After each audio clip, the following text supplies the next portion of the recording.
en 2 horas.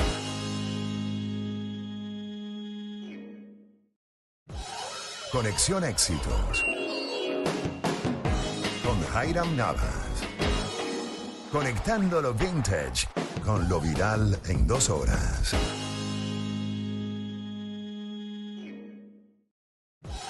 Conexión Éxitos. Jairam Navas. Bueno, hoy tenemos el placer de tener en el estudio a Rafael Solvas. Él es CEO de Cacagua, Cacagua Trade. Es empresario, es mentor de negocios y también profesor de la UNIMED. Y queremos pues conocer un poco acerca de cómo es la producción de cacao en nuestro país. Rafael, ¿cómo estás? Bienvenido. Jaira, mucho gusto, ¿cómo te va? Bueno, agradecido por la invitación y realmente el cacao en nuestro país pues es tradición, es costumbre y es campo, ¿no? Y somos reconocidos a nivel mundial porque supuestamente tenemos el mejor del mundo. ¿Qué tan cierto es eso, Rafael? Bueno, esa es una pregunta súper interesante y que es difícil de contestar, pero básicamente tenemos la mejor genética del mundo, eso sin duda alguna. Sin embargo, pues tenemos que mejorar en algunos aspectos, sobre todo el trabajo post cosecha, del rendimiento en las producciones. Y bueno, si quieres, podemos ver cómo es todo ese proceso en Venezuela, ¿no? Ok, ¿cómo se produce el cacao en nuestro país? En nuestro país, nosotros anteriormente a entrar de lleno en Venezuela en lo que fue ya más aguas abajo, como llaman en el campo, pero yo digo aguas arriba porque es donde arranca el río. Ok. Estábamos en otros países, exportábamos desde otros países y el año pasado decidimos arrancar en un país en específico y decidimos volver a nuestro país de origen, Venezuela. Además de las grandes oportunidades que hay, porque hay muchas cosas por hacer y que mejorar, ¿no? Venezuela, durante la época de la colonia, era el líder mundial de producción de cacao. Hoy en día somos el país número 15.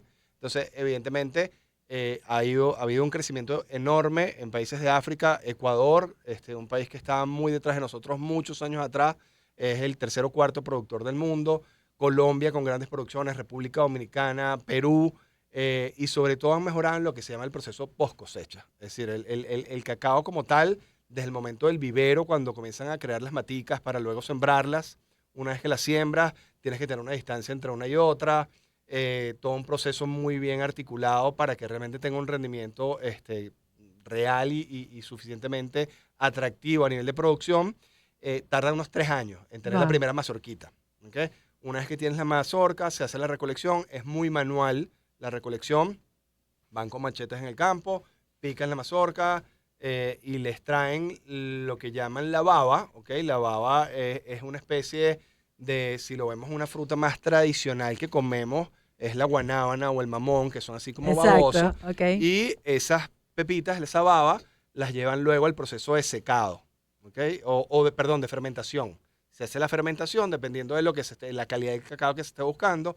Cuando se fermenta el cacao a un mayor porcentaje, se busca un porcentaje mayor, un cacao de mayor nivel, donde los sabores salen un poco más refinados, donde son esos cacaos que Venezuela gana por tener una muy buena calidad, donde hay personas en Venezuela que logran una muy buena fermentación, y después viene el secado. A veces el proceso de fermentación es mucho más rápido, lo que es el cacao corriente no pasa por fermentación, sino secado. Y luego el secado pasa un proceso de selección, ensacado y ya listo para o bien la transformación local en la industria nacional o la exportación a diferentes mercados. Mira, tú sabes que mi cercanía hacia el cacao viene de distintas maneras, en especial porque me llevaron a un tour por Virongo. Ok.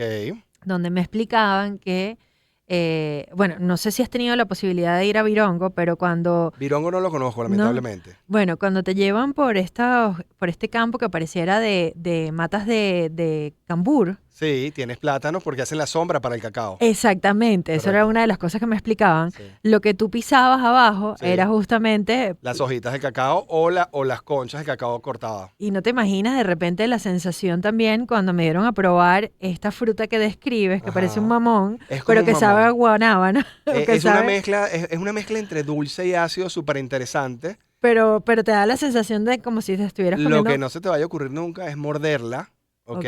Porque no sabe bien. El cacao, cuando no estás en el proceso post cosecha y no está luego secado, pues no sabe rico. Sabe Es decir, extraño, sabe ¿no? mucho más rico la parte de afuera. Y después, bueno, nos llevaban, aparte estas mujeres cantaban canciones Claro. porque le cantaban al cacao Claro. en todo su proceso, de que así es como vive la mujer del campo, y después llegamos a un lugar donde lo molían, Ok. o sea, después de que hacían todo este Sí, proceso que me estás hablando de sí, secado, y hacían como unas bolitas que vendían en la autopista cuando correcto. vas o cuando pasas Virongo, porque muy poca gente Sí. se detiene al lugar. Esas bolitas, el proceso de transformación industrial, es decir, que cuando, o lo pueden hacer también los chocolatiers, dependiendo del nivel de artesanal o industrial en el que lo llevan, en que lo transforman el cacao seco, lo transforman en lo que llaman el licor de cacao, la masa de cacao, y que también lo puedes transformar o en manteca de cacao y polvo de cacao para otro tipo de industrias, pues. Qué maravilla, ¿no? Sí, Y bueno, también conozco lugares como Chuspa, chuspa, correcto. donde también hay, sí, como tradición, ¿no? Mira, Venezuela es un país cacautero completo. ¿Pero por qué? O sea, ¿es el clima? Mira, si realmente del tema de los orígenes del cacao hay discusiones, pero el origen del cacao muchos dicen que es en Venezuela, ¿ok? Del origen a ¿En nivel serio? global y que hubo una expansión. Hay diferentes tipos de cacao. En Venezuela tenemos 3 principales, pero ese mismo que se haya expandido por Venezuela viene por ese mismo tema del origen del producto, ¿no? Y desde los aborígenes el cacao ya servía como una bebida alimenticia, como algo que se comía y bueno, evidentemente con la expansión del chocolate, pues ha sido industrializado. Pero en Venezuela, prácticamente en todos los estados del país hay cacao, incluso en Caracas hay cacao.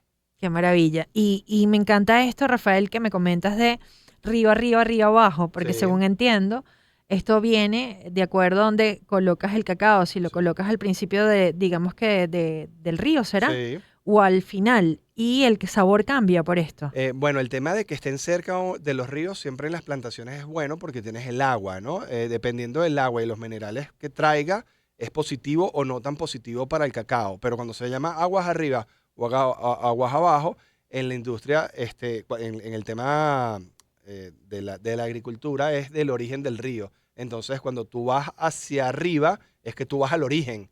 Entonces, nosotros anteriormente solo trabajábamos la exportación y hemos comenzado a hacer un trabajo ya mucho más profundo en el cual trabajamos con los productores, trabajamos con los recolectores, trabajamos el proceso logístico, hemos trabajado también en procesos de financiamiento, en diferentes elementos pues que nos van nutriendo de una manera diferente y que realmente vemos una cantidad de oportunidades gigantescas. No, y que me he dado cuenta, Rafa, que hay muchas personas en nuestro país que quizás tienen la posibilidad de sembrar cacao, ¿Correcto? pero no saben cómo desarrollarse, ¿no? Sí, Y de ahí, o sea, que cuenten con esta asesoría por parte de ustedes, sí. creo que nos da una posibilidad de verdad volvernos otra vez competitivos en el mundo y pasar de ese número 15 a por qué no ser Yo los creo que deberíamos primeros. estar, no sé si los primeros, porque estamos lejos en números muy, muy, muy lejos. En Venezuela, por cifras oficiales, debemos estar en cerca de 25.000 toneladas al año y hay países que producen más de 1 millón de toneladas, ¿no? Entonces, Claro. estamos lejos de eso, pero sí podríamos estar cerca de los 30.000, 40.000, 50.000 toneladas. Nos podríamos poner entre los 10 primeros países y nosotros podemos acompañar todos estos procesos entendiendo que el mercado también es mucho más atractivo ahorita. El precio del cacao en bolsa internacional está en cerca de $2 durante 20 años y en los últimos 2 años está entre 8 y 10. Qué maravilla. Entonces, para el productor es mucho más rentable, siendo que el costo de producción por hectárea es muy bajo y el costo de sembrarlo también es bajo. Lo que tienes es un poquito de tiempo, que son unos 3 Sí, años hasta tener la paciencia, primera ¿no? mazorca, ¿no? La paciencia del campo, pues. Que es parte de esos secretos maravillosos que tiene la naturaleza, de que hay que, uno siembra y bueno, y con la esperanza de que salga esa matica y después esa mazorca y después, bueno, porque no empiece todo un nuevo negocio. Si hay alguien que nos está escuchando y quiere pues ponerse en contacto con ustedes o necesita esta asesoría o de repente, bueno, quiere aprender un poco más Mira, yo de... creo que por las redes sociales es un mecanismo que nosotros tenemos en lo que es Cacagua, es cacagua, @cacagua.trade y en el mío personal, @rafasolvas. También Cacagua se escribe con doble K y con doble K y con doble doble B. B. Es decir, es KAKAWA. Y por, Trade. y por ahí lo pueden conseguir y de repente recibir parte de esta asesoría, ¿no? O esta Correcto. orientación. Nosotros podemos orientar, nosotros no somos especialistas en lo que es la asesoría técnica, pero sí contamos con técnicos que nos acompañan y podemos poner en contactos para todo el desarrollo. Lo bonito de esto es que desde una hectárea puedes comenzar a trabajar. Evidentemente, si queremos trabajar en grandes cantidades, pues hace falta más hectáreas, ¿no? pero hay una oportunidad enorme y como te dije antes, en todo el país se puede producir cacao. ¿Y qué tan difícil es, por ejemplo, con todo esto de las enfermedades que pueden agarrar las plantas? Porque Sí. sé que, por ejemplo, hay lugares como en Yaracuy que las Sí. cosechas se dañaron Sí. por algo que llamaban el tigre o algo así. Sí, sí. Y era un animalito que, bueno, lamentablemente dañó todo. Mira, en Venezuela, si bien no hay certificaciones orgánicas como tal, trabajamos normalmente en el campo muy orgánicamente y se hacen planes de manejo para el control de plagas. Hay uno que afectó hace unos años el cacao que se llama la escoba de bruja, Mm. que también afectó sobre todo en la zona de Sucre y del estado Monagas, afectó bastante. Sin embargo, lo que es un tema de control continuo y de mantenimiento de las matas. El tema del cacao no es solo dejar crecer la mata, porque las matas pueden durar 50, 60, 80 años, sino irle haciendo su tratamiento anualmente para que la producción sea mucho mayor. Uno de los problemas que tenemos en Venezuela es que el rendimiento por hectárea es de unos 300 kilos por hectárea, cuando en otros países hablamos de 1.000, 1.500, 2.000 kilos por hectárea, ¿no? Mira, me quedo con ganas de seguir conversando con Rafael Solvas y me imagino que ustedes también de conocer un poco más, así que los invito a que sigan a Cacagua Trade o a Rafael Solvas, @Rafael Solvas, Rafa Solvas. Rafa Solvas y @ Cacagua.trade. y ya por ahí pueden conocer un poco más de esta historia. Agradecida de Con verdad mucho por gusto y cuando quieran podemos seguir conversando. este acercamiento acerca de la producción de cacao en nuestros países. Nos despedimos, gracias a ustedes por estar ahí en sintonía.